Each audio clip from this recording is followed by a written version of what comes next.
अगर आप भी चाहते हैं ऑडियो वीडियो सबसे पहले आप तक पहुंचे, तो लाल बटन दबाकर चैनल को सब्सक्राइब करें और बेल आइकन को दबाना ना भूलें।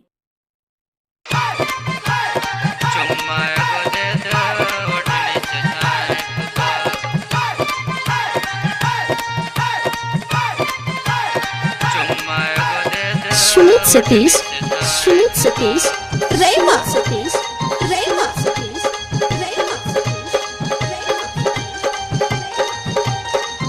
लभड़ गे कहला रुसल छा के घर में कहला घुसल छा। लभड़ गे कहला रुसल छा के घर में कहला घुसल छा। मारा खूब लेबो पाजा चाय पुका चुम्मा एगो दे दे ओढ़नी से छाए पुका। लभड़ गे कहला रुसल छा के घर में कहला घुसल छा। लभड़ गे कहला रुसल छा के घर में कहला घुसल छा।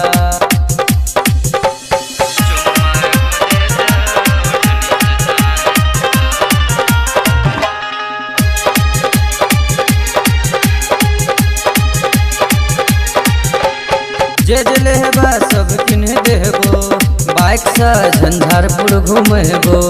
बाइक से झंझारपुर घूमेबो।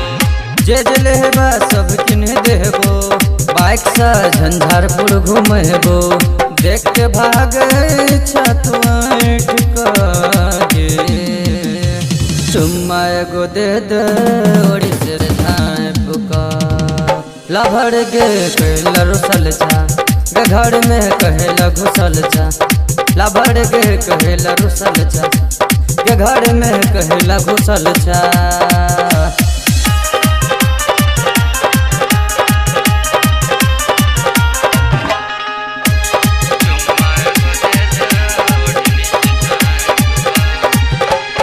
सुनील कहे छे करे न डर गे बाबूजी बुझतो नहीं तोहर खबर गे। बाबूजी बुझतो नहीं तोहर खबर गे।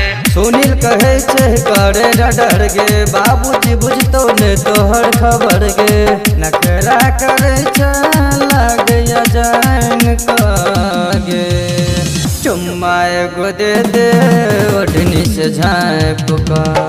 लभड़ गे कहला रुसल छा के घर में कहला घुसल छा। लभड़ गे कहला रुसल छा के घर में कहला घुसल छा।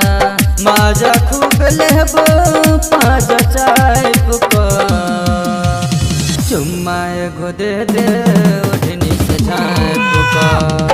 लभड़ गे कहला रुसल छा के घर में कहला घुसल छा।